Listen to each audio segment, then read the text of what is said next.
معین الملت والدین عطائے رسول ہند الولی غریب نواز حضرت خواجہ معین الدین چشتی اجمیری رحمۃ اللہ تعالی علیہ۔ ہمارے بزرگوں کی، ہمارے صوفیاء کی زندگی میں جو چیز سب سے زیادہ خوبصورت ہے اور سب سے زیادہ انفرادی ہے وہ یہ ہے کہ انہوں نے لوگوں کے دلوں کا بڑا خیال رکھا ہے۔ ان پر جو چیز سب سے زیادہ بوجھ بنتی تھی وہ یہ بنتی تھی کہ کوئی شخص کسی کا دل نہ توڑے، وہ اس کا بہت خیال رکھتے، اس پر بڑی توجہ دیتے۔ جو شخص کسی کے دل کا احساس نہ کرتا، کسی کے جذبات کا خیال نہ کرتا، اس سے ناراض ہو جاتا۔ قطب الاقطاب حضرت خواجہ قطب الدین بختیار کاکی رحمۃ اللہ علیہ فرماتے ہیں، میں حضرت خواجہ معین الدین چشتی رحمۃ اللہ علیہ کی خانقاہ میں بیٹھا تھا، اچانک ایک تاجر، ایک دنیا دار شخص آیا۔ حضرت خواجہ معین الدین چشتی رحمۃ اللہ تعالی علیہ کے سامنے بیٹھے ہوئے آپ کے ایک مرید شیخ علی علیہ رحمہ جن کا نام تھا، ان کی طرف وہ تاجر تیزی سے بڑھا اور شیخ علی کا گریبان پکڑ لیا۔ میرے پیسے کب دو گے اور کتنے وعدے کرو گے؟ لاؤ میری رقم واپس کرو۔ حضرت خواجہ معین الدین چشتی رحمۃ اللہ علیہ ساری صورتحال سے بے خبر تھے، جلدی سے اٹھے اور اٹھ کر کے اس تاجر سے کہا کہ معاملہ کیا ہے، بات کیا ہے؟ کہ حضور بہت عرصے تھے آپ کے اس مرید شیخ علی نے میری رقم دینی ہے اور واپس نہیں کرتا۔ خواجہ صاحب علیہ رحمہ نے شیخ علی کی طرف دیکھا اور فرمایا یہ معاملہ کیا ہے؟ عرض کی حضور غریب ہوں، کمزور ہوں، تنگ دست ہوں، قصدن ایسا نہیں کر رہا، اس سے کچھ مہلت لے چکا ہوں، وہ ختم ہوئی، اب اور مہلت کا سوالی ہوں اور یہ مجھے مہلت دینے کو تیار نہیں ہے۔ خواجہ اجمیر علیہ رحمہ نے اس تاجر کی طرف دیکھا اور فرمایا غریب ہے، مجبور ہے، اس وقت تنگ دست ہے، اس کو کچھ مہلت دے دو، یقیناً تمہاری رقم لوٹا دے گا۔ اس نے حضرت خواجہ علیہ رحمہ کے ساتھ بھی توہین آمیز لہجہ معاذ اللہ اختیار کیا، ابھی لے کر کے جاؤں گا، پوری رقم لے کر کے جاؤں گا، ورنہ نہ صرف یہ کہ اسے رسوا کروں گا بلکہ میں اسے بازاروں میں کھینچوں گا۔ خواجہ قطب علیہ رحمہ فرماتے ہیں جتنے لوگ وہاں بیٹھے تھے ان سب کی طرف جب شیخ علی دیکھتے تو کمزور پڑتے، روتے، میرے پیر بھائیوں کے بیچ آ کر سرعام اتنے لوگوں میں میری اتنی رسوائی کر ڈالی۔ خواجہ اجمیر نے اپنی اس مرید کی آنکھوں میں جب آنسو دیکھے تو بڑا ہی دل نرم ہوا، اس کو کہا کچھ مہلت دے دے۔ اس نے کہا نہیں مجھے تو ابھی اپنی رقم چاہیے۔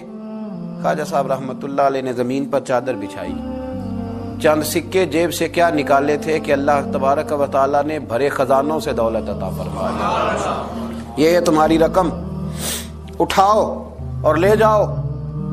تمہیں فقیروں کو اس طرح رسوا نہیں کرنا چاہیے تھا، تمہیں خانقاہوں میں بیٹھے ان سادہ اور کمزور لوگوں کے ساتھ یہ رویہ روا نہ رکھنا چاہیے تھا۔ یہ کہا اس شخص نے پیسے اٹھانے شروع کیے اور اٹھاتے اٹھاتے نا جب اس کی نظر زیادہ مال پہ پڑی تو کچھ زیادہ پیسے بھی اٹھا لیے۔ ذرا نظر بچا کے دیکھتا کہ خواجہ صاحب دیکھ تو نہیں رہے، کچھ زیادہ رقم ہتھیائی اور وہ چلتا بنا۔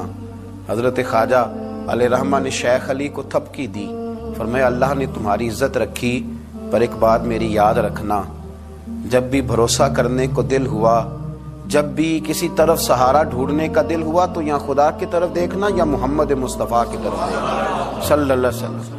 یہ کیا درویشوں کا کیا کام کہ وہ دنیا داروں سے پیسے لے اور دنیا داروں کے ساتھ معاملات کرے، تمہاری یہ روش اچھی نہیں، لیکن اللہ نے تمہارا وقار رکھا۔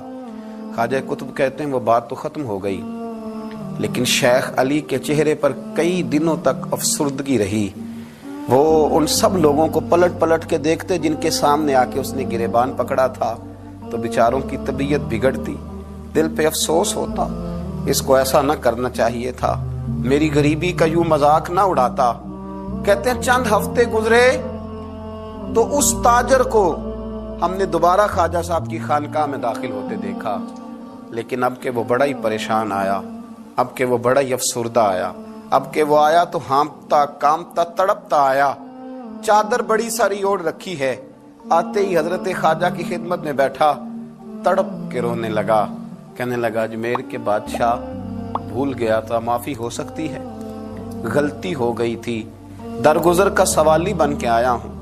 عطائے رسول ہند الولی غریب نواز رحمت اللہ تعالی علیہ فرمانے لگے پہیلیاں نہ بجھا، جو بات ہے اس کو کھول کر کے بیان کر، فقیر تیری ہر بات سننے کو اور درگزر کرنے کو تیار ہے۔ اس نے اپنا ہاتھ چادر کی اوٹ سے نکالا تو کہنے لگا حضور خشک ہو گیا، اٹھتا ہی نہیں حضور، تکلیف میں ہوں، آزمائش میں ہوں۔ ہوا دراصل یہ تھا کہ میں نے نا وہ میں نے سکے اٹھاتے اٹھاتے نا آپ سے نظر بچا کے کچھ زیادہ اٹھا لیے تھے، تو آپ کی ناجائز دولت، میں نے آپ کی دولت کو ناجائز حاصل کر لیا تھا، تو حضور اس سبب سے میرا ہاتھ چھل ہو گیا، مجھے اتنے لینے چاہیے تھے جتنے میرے بنتے تھے، میں نے ناجائز پیسے لے لیے۔ خواجہ اجمیر فرمانے لگے دنیا دار ہے تو ابھی تک دنیا داری میں ہی اڑا ہوا ہے، تو دنیا دار ہے تو ابھی تک تیرا خیال سکوں میں، پیسوں میں، دھیلوں اور اشرفیوں میں اڑا ہوا ہے۔ فرمانے لگے مجھے پتا تھا تو زیادہ اٹھا رہا ہے، لیکن فقیر کے پاس جو خزانے ہیں وہ اس کے ذاتی نہیں، وہ رب کریم کے دیے ہوئے ہیں۔ اللہ کے خزانوں میں سے کوئی لے گیا تو لے گیا، لیکن تو یہ کیا سمجھتا ہے کہ زیادہ سکے اٹھانے کی وجہ سے تیرا ہاتھ چھل ہوا ہے؟ یہ اس لیے تیرا ہاتھ خشک ہو گیا ہے کہ تو نے ایک فقیر اور درویش کو بھرے مجمع کے اندر رسوا کر ڈالا تھا۔ تیرا زیادہ پیسے لینے کی وجہ سے ہاتھ کمزور نہیں پڑا، بلکہ وہ جو تو نے اس غریب کے گلے میں ہاتھ ڈالا تھا اور اسے رسوا کر ڈالا تھا، تو کیا سمجھتا ہے وہ لاوارث ہے؟ اگر وہ کمزور ہے، تنگ دست ہے، تو بندہ تو رب کریم کا ہی ہے نا۔ جو تاجر، سیٹھ، نواب اور ذمہ دار کا رب ہے، غریبوں کا بھی وہی رب ہے، ان مسکینوں کا بھی وہی رب ہے، ان کمزوروں کا بھی وہی رب ہے۔ کہنے لگا حضور معافی کا سوالی ہوں۔ فرمایا اٹھ کے جا اور بڑے مجمع میں جا کے ایک دفعہ اس درویش سے معافی مانگ، مجھے امید ہے عرش کا رب تیرے سارے گناہ معاف فرما دے گا۔ ایک دفعہ معافی مانگ لے، جا سوال کر لے۔ وہ شیخ علی کے سامنے آ کے کھڑا ہوا اور کہنے لگا اگر آپ معاف کر دیں تو میری تکلیف دور ہو جائے گی۔ شیخ علی کی آنکھوں میں چھم چھم آنسو برسے۔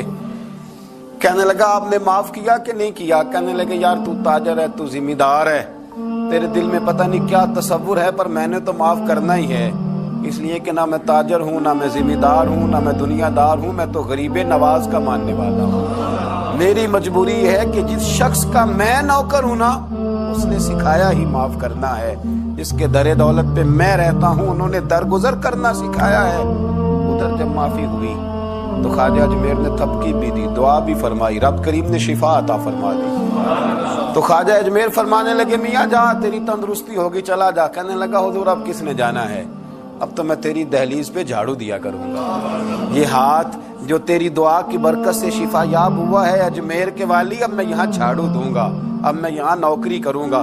خواجہ اجمیر پھر بولے اور لفظ پھر ایک دفعہ فضا میں گونجے، فرمایا یاد رکھنا ہاتھوں کی تندرستی سے لے کر روحوں کے بیدار رہنے تک، اگر تو چاہتا ہے نا کہ تیرے اندر کبھی کمزوری نہ آئے تو پھر کسی غریب کا دل توڑنے سے بچتے رہنا، پھر کسی مسکین کو رسوا کرتے سے بچتے رہنا۔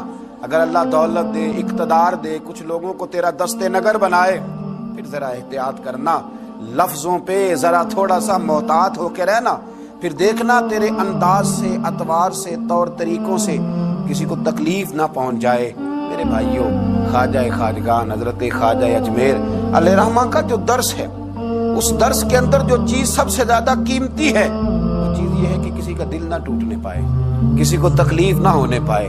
خواجہ اجمیر کے ماننے والے بھی اگر دلوں کے ٹوٹنے کا خیال رکھتے رہیں گے، دوسروں کے جذبات پر توجہ رکھتے رہیں گے، تو انشاءاللہ خواجہ کا فیض نصیب ہوتا رہے گا، انشاءاللہ ان کے کرم کی برکھا برستی رہے گی۔ اللہ ہمیں ان کے فیض سے فیض یاب فرمائے۔ آخر دعوانا